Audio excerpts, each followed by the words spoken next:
শেখ হাসিনাও পালাবে না, তার কর্মীরাও পালাবে না।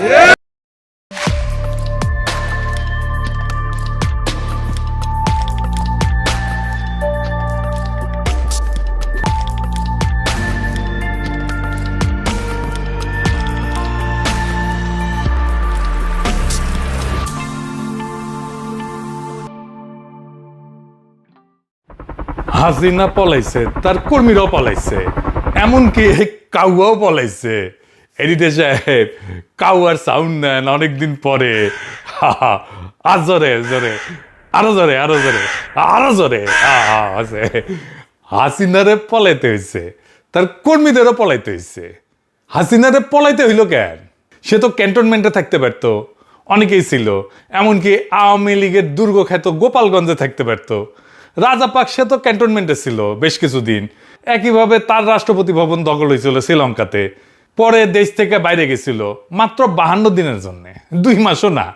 পরে ফিরে আসিছে। হাসিনা 2 বছর ধরে আসে না, হঠাৎ সে দেশে ফিরবে ঘোষণা দিছে রয়টার্সকে দেওয়া এক সাক্ষাৎকারে। কাটারানি বলছে যে আগামী ডিসেম্বরে দলের নেতা কর্মীদের সঙ্গে নিয়ে সে ফিরে আসবে নাকি, আয় নাকি আদালতে আত্মসমর্পণ করবে। হ্যাঁ, আমাকে ফাঁসির হুকুম দিয়েছে, আমাকে একটা মামলা দিয়ে মিটছে, অনেক শাস্তি দিয়েছে। আমি এটা করি না। আমি বলবো ঠিক আছে, জেলখানা রেডি করেন, ফাঁসির মঞ্চ রেডি করেন, আমি আসছি। তারপর ওর লেসপেন্সার গুলো এক একজন করছে, আমাকেও কইছে নেত্রী আমরা একসাথে যাব, প্লেন ভাড়া করে নিয়ে আসবে নাকি চার্টার করে। আমরা এখান থেকে লন্ডন থেকেই মানে ইংল্যান্ড থেকেই 10টি চার্টার প্লেন আমরা নিয়ে যেতে চাই। এটা আমাদের নিজস্ব, এটার মানে হলো সবাই কন্ট্রিবিউট করবে, আমাদের যারা নেতাকর্মী প্রত্যেকে তাদের টিকেটের টাকা দিবে এবং আমরা 10টি, তার মানে 220 সিটা, মানে 220 জন একটা প্লেনে যেতে পারবে।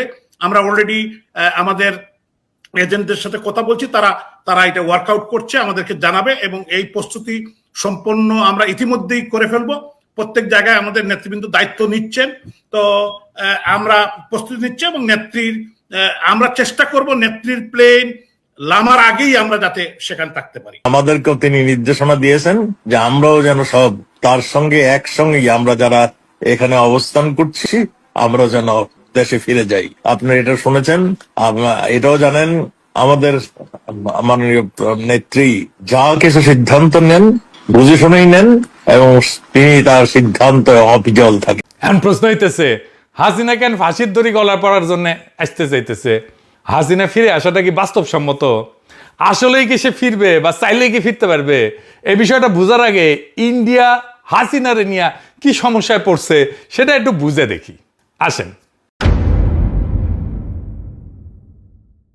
আপনি নিজেরে ভারত রাষ্ট্রের জায়গায় বসান।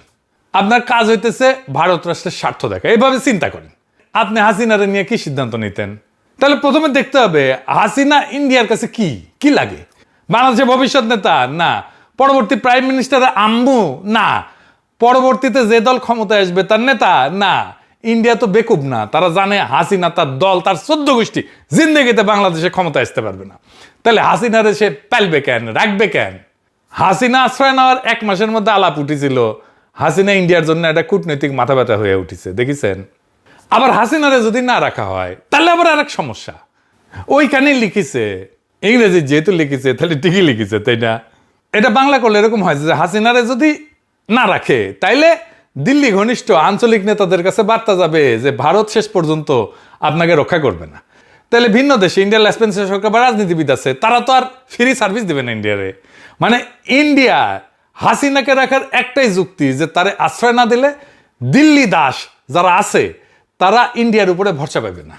আবার উল্টা দিকে হাসিনারে রাখলে বাংলাদেশের সাথে তার সম্পর্ক নষ্ট হইতে থাকবে, বাংলাদেশে ইন্ডিয়া বিরোধী হাওয়া আরো বেশি উঠবে। ইন্ডিয়ার বাস্তব স্বার্থ আছে বাংলাদেশে, তার ব্যবসা আছে, ট্রানজিট আছে, ইন্ডিয়ানরা চাকরি করে বাংলাদেশে, বাংলাদেশিরা যায় ইন্ডিয়াতে, শপিং করে, টাকা খরচ করে, চিকিৎসা করে। হাসিনারে দরকার ছিল এইসবের জন্য, হাসিনা চলে গেলেও এইসব তো লাগবেই তার। এই স্বার্থগুলো তো রক্ষিত হবে না। ইন্ডিয়া পড়ছে উভয় সংকটে, মান কিসি পায়। হাসিনাকে রাখাও বিপদ, আবার আওয়ামী লীগকে পুনরায় সক্রিয় করাও সম্ভব না। ইন্ডিয়া মূলত এই 2টা সমস্যার সমাধানের চেষ্টা করতেছে, কিন্তু তার হাতে কার্যত ভালো কোনো অপশনও নাই। এই কারণে নানা ধরনের চাপ হাসিনারে দিতেছে। আসলে তাকে চাপ দেওয়ারই কথা। এই চাপের মধ্যে হয়তো অসহায় হইয়া বেপরোয়া হইয়া শেখ হাসিনা এই সমস্ত আউল ফাউল কথাবার্তা কইতেছে। এই ধরনের কথাবার্তা বলার মধ্যে দিয়ে অবশ্য ইন্ডিয়াও পরীক্ষা করার চেষ্টা করছে যে কতটুকু সে পারে আরেকবার দেখে নেওয়ার জন্য। আমি মনে করি না ইন্ডিয়া যদি সত্যিকার অর্থে সুস্থিরভাবে কৌশলগত দিক বিবেচনা করে একটা পরিকল্পনা সাজায়, তাতে শেখ হাসিনাকে রেখা কিছু করা এবং শেখ হাসিনাকে দিল্লিতে রেখা এইভাবে কথাবার্তা বলতে দিয়াও খুব বড় কিছু অর্জন করা সম্ভব বলে আমি মনে করি না। ইন্ডিয়া শেখ হাসিনাকে অনিবার্য বলে মনে করে না, আসলেই তাই। শেখ হাসিনা ইন্ডিয়ার জন্য অনিবার্য না, অপরিহার্য না। হাসিনাকে অনাবশ্যক করে দেওয়ার চেষ্টা ইন্ডিয়া আগেও করেছে, সক্রিয়ভাবে করছে, ফাইনালি এক্সিকিউট করতে পারে নাই। কংগ্রেস ছিল সেই উদ্যোগ, আজকালকার চ্যানেলরা হয়তো সেই ইতিহাস জানে না। আসেন সেটা দেখি। শেখ হাসিনা যে তাদের কাছে অনিবার্য না, অত্যাবশ্যকীয় না, অপরিহার্য না, এই ভাবনাটা নতুন না। এটা 2008 সালে এরকম একটা পরীক্ষা নিরীক্ষা তারা করছিল। তখন র্যাটস দিয়া সংস্কারপন্থী আওয়ামী লীগকে জন্ম দেওয়ার চেষ্টা করে ইন্ডিয়াই করেছিল এটা। র্যাটস মানে জানেন তো, RATS, রাজ্জাক, আমু, তোফায়েল আর সুরঞ্জিত, এই 4 জনের নামের প্রথম অক্ষর দিয়া র্যাটস। এরাই আওয়ামী লীগ ভাঙতে চাইছিল, সেটা ব্যর্থ হয়েছিল। এটার পিছনে কৃতিত্ব শেখ হাসিনার না, তৎকালীন এই ফখরুদ্দিন মঈনুদ্দিন সরকার জনরোষে পড়ছিল, তাদের উপরে মানুষের আস্থা চলে গেছিল এবং নির্বাচন দিতে বাধ্য হয়েছিল। এই পরিপ্রেক্ষিতে শেখ হাসিনা তখন আবার পুনরায় তার দলের দখল নিতে সক্ষম হয়েছিল। তাছাড়া খবর আসছিল, আজকালকার চ্যানেলরা হয়তো জানেই না যে আগে একই নামে অনেকগুলো দল থাকতো। আবার আওয়ামী লীগ ভেঙে 3টা দল হয়েছিল, আওয়ামী লীগ হাসিনা, আওয়ামী লীগ রাজ্জাক, আওয়ামী লীগ মিজান। আর জায়জাদিনের শফিক রহমান ভাই আছে না, উনি আওয়ামী লীগ লিখলে পাশে ব্র্যাকেটে লিখতো হারামি, হারামি মানে হাসিনার হা, রাজ্জাকের রা আর মিজানের মি। আওয়ামী লীগের বিরুদ্ধে হিস্টোরিক একটা কালচারাল রেজিস্ট্যান্স কিন্তু ছিল। যাই হোক, আর আলাপে ফিরে আসি। তাই ইন্ডিয়ার হাতে আসলে একটাই বিকল্প আছে, যে আওয়ামী লীগ নামের এই ঘোড়ায় চেপে বাংলাদেশে আবার ফিরে আসার চেষ্টা করতে পারে। কাদের উপরে? যারা হবে তাদের বশংবদ দাস, যারা থাকবে তাদের কাছে চিরকৃতজ্ঞ। শেখ হাসিনা তো মাঝে মধ্যে ট্যাফও করতো, ফোঁস করতো ইন্ডিয়ার সাথেও। এদের কারো কেন, এদের ছেলে মেয়ের কারো পক্ষেও ট্যাফও করা, ফোঁস করা সম্ভব হবে না ইন্ডিয়ার সাথে। এরা হবে চিরজীবনের জন্য কেনা গোলাম। শেখ হাসিনার চিন্তা এখন ইন্ডিয়া তারা তালাক দিয়ে দেয় নাকি। কিছুদিন টাকা পয়সা দিয়ে প্রচুর হয়েছে করলো, এক বাটপার মজুমদার আছে না, হ্যাঁ, ও সারা দুনিয়া ঘুরলো, টাকা পয়সা মনে হয় ভালোই পেয়েছিল, সব ঠান্ডা হয়ে গেছে। এতে এখন ইন্ডিয়া কয় কই তোমার লোকজন কই, আর তো কাউরে মাঠে নামাইতে পারো না। তাই শেখ হাসিনার বাংলাদেশে ফিরে আসার এই চেষ্টাটা ভারতের দিক থেকে তার উপরে ক্রমাগত চাপের একটা বহিঃপ্রকাশ করতে পারে।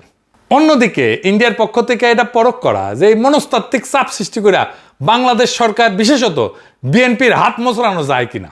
আবার শেখ হাসিনার ডাকে সারা দিয়া মরিয়া হইয়া আওয়ামী সন্ত্রাসীরা কতটুকু অরাজকতা করতে পারে, বিশৃঙ্খলা তৈরি করতে পারে, এটাও একটা পরীক্ষা হয়ে যায়। এই সমস্তের বাইরে এই আওয়াজের কোনো মূল্য নাই আপাতত। যে সমস্ত বাকশালী সন্ত্রাসী এখনো দেশের আনাচে কানাচে বিক্ষিপ্ত এবং বিচ্ছিন্নভাবে জাতীয় সম্পদ লুণ্ঠনকারী হাসিনার জ্ঞাতি গোষ্ঠীর সমর্থনে মিছিল বের করে স্লোগান দেয়, তার মাত্রা কমে যাবে। আর দেখবেন সামনে কমে যাবে, এটা আর হবে না। শুধু রাজনৈতিক তৎপরতা না, এদের সামাজিক সাংস্কৃতিক সহ সকল ধরনের কর্মকাণ্ডই বিএনপি, জামাত এবং এনসিপির মতো দলগুলোর সম্মিলিত প্রতিরোধের মুখে পড়বে। ফ্যাসিবাদ বিরোধী জাতীয় ঐক্য 24 সালের জুলাই আগস্ট মাসের মতো দেশব্যাপী পুনরায় আবারও দৃশ্যমান হবে। ফলে আওয়ামী লীগ এবং ইন্ডিয়ার প্রতি দুর্বল সকল রাজনৈতিক, সাংস্কৃতিক, সামাজিক শক্তিসমূহ ব্যাপক জনরোষের কবলে পড়বে। আগামী ডিসেম্বরে বাংলাদেশময় জুলাই বিপ্লবের পুনর্জাগরণ সৃষ্টি হবে, এটা দেখে নিয়েন, লিখে রাখতে পারেন। তবে এটাকে সংগঠিত করার যে কাজটা দেশের প্রধান 3টে দলের শীর্ষ নেতাদের ঐক্যবদ্ধভাবে এখনই শুরু করতে হবে। দেশে ফিরে আসার যে আস্ফালন খুনি হাসিনা করছে, তা বাংলাদেশের গণতন্ত্রের নব অভিযাত্রার পথে সবচেয়ে বড় হুমকি। ঘাতক খুনি লুটারেরা ফিরে আসা মানে ফ্যাসিস্ট দুঃশাসনের পুনঃপ্রবর্তন ঘটা। আমাদেরকে খুবই জোরের সাথে বলতে হবে যে শেখ হাসিনা ফিরে আসতে চাইছে, ভালো কথা, শেখ হাসিনা ফিরে আসুক, আমরা অবিলম্বে শেখ হাসিনার ফাঁসির রায় কার্যকর করব। ওর আপিলের কোনো সুযোগ নাই। শেখ হাসিনা ফিরে আসা মাত্রই তার বিরুদ্ধে রায় কার্যকর করার যে রাজনৈতিক দৃঢ়তা, এ বিষয়ে জুলাই শক্তির মধ্যে সার্বজনীন রাজনৈতিক ঐক্য এবং সংলাপ হওয়া জরুরি। শেখ হাসিনার রায় কার্যকর করার ব্যাপারে দৃঢ়তা এবং স্পষ্ট বার্তাই এই সমস্ত চালবাজি, ধাপ্পাবাজি এবং চাপ তৈরির কৌশল কার্যত পরাজিত করে দিতে সক্ষম। হাসিনাকে এয়ারপোর্ট থেকে সরাসরি ফাঁসির কাছে নিয়ে যেতে হবে, ওইখান থেকেই ওই দিনের মধ্যেই ওরে ঝুলাই দিতে হবে। মানবতা বিরোধী অপরাধে আন্তর্জাতিক অপরাধ ট্রাইব্যুনালে মৃত্যুদণ্ডপ্রাপ্ত আসামি খুনি হাসিনাকে বাংলাদেশও ফেরাতে চায়। ইন্ডিয়া এই খুনিকে নিরাপদ আশ্রয় দিয়ে রাখছে। সেখান থেকে তাকে ধৈর্য বাইদ্যা বাংলাদেশে প্রত্যাবর্তন বা প্রত্যাবর্ষণ করতে হবে। ইন্ডিয়া যদি সত্যিকার অর্থেই নবজাগ্রত বাংলাদেশের সাথে কর্ম উপযোগী সম্পর্ক গড়ে তুলতে চায়, একটা ওয়ার্কিং রিলেশন গড়ে তুলতে চায়, তাহলে প্রতিবেশী এই দেশের জন্য এই ছাড়া আর বিকল্প পথ কোনো খোলা নাই। এটা তারা যত তাড়াতাড়ি বুঝবে ততই এই প্রতিবেশী এই দুই দেশের জন্য ভালো হবে। তাছাড়া বাংলাদেশ, মায়ানমার, চীনের স্থল সংযোগ, তিস্তার পানি ব্যবস্থাপনার মহাপরিকল্পনা এবং চীন এবং তুরস্কের সহযোগিতায় সামরিক শিল্প স্থাপনের মতো বড় বড় উদ্যোগ বাংলাদেশ নিতেই থাকবে এবং তা বাস্তবায়ন হবে ইনশাল্লাহ। এবং এই পথ ধরে পর্যায়ক্রমে বাংলাদেশ যুক্ত হবে পাকিস্তান সহ আরব বিশ্বকে নিয়ে গড়ে ওঠা সম্ভাবনাময় মুসলিম সামরিক জোটে। সন্দেহ নাই এতে আঞ্চলিক উত্তেজনা বাড়বে। তবে বাংলাদেশ দীর্ঘমেয়াদের জন্য এক শক্তিশালী শত্রুর জন্য বিভীষিকা আর দেশের জনগণের জন্য নিরাপদ ভূমিতে পরিণত হবে। বিএনপি খুনি হাসিনাকে নিরাপদে দেশে ফিরতে দেবে বলে আমি বিশ্বাস করি না। তাকে রাজনীতি করতে দেবে বলে আমি বিশ্বাস করি না। কারণ এই দুর্বৃত্ত 1981 সালে ঢাকায় ফেরার মাত্র 2 সপ্তাহের মাথায় প্রেসিডেন্ট জিয়াকে শহীদ হতে হয়েছিল।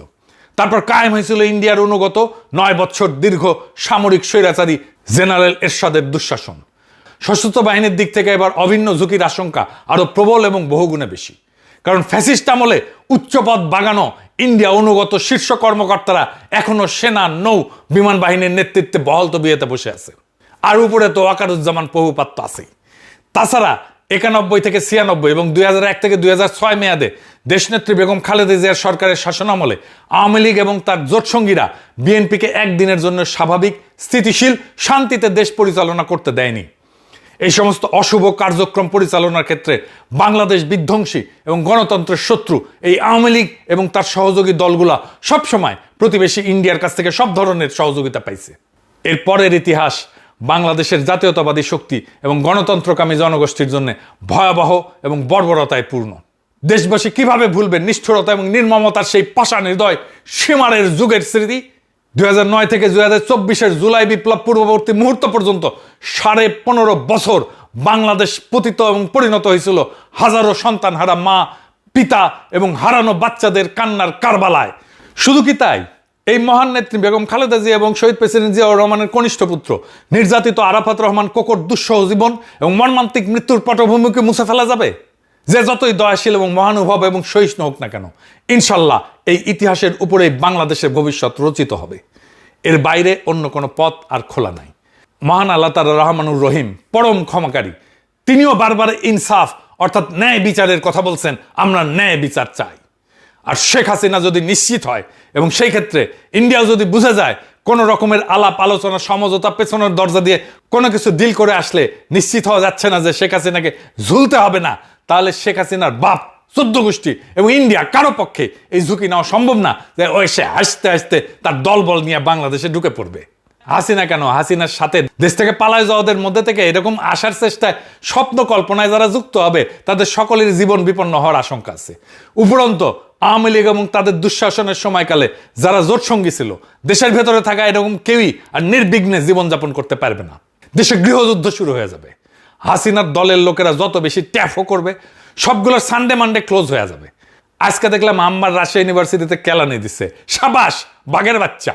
আওয়ামী লীগ, ছাত্রলীগ, যুবলীগ যেখানে পাবেন উদাম কেলানি দিবেন। অনেকদিন ভালো মন্দ ওরা কিছু খায় না, কেলানি তো ভাইটামিন আছে। ডিসেম্বর পর্যন্ত কেলানি চলবে। ওদের কেলানিতে সোয়াব আছে। ইনকিলাব জিন্দাবাদ, বাকশাল তাড়ানো জিন্দাবাদ, লীগ কেলানো সফল হোক।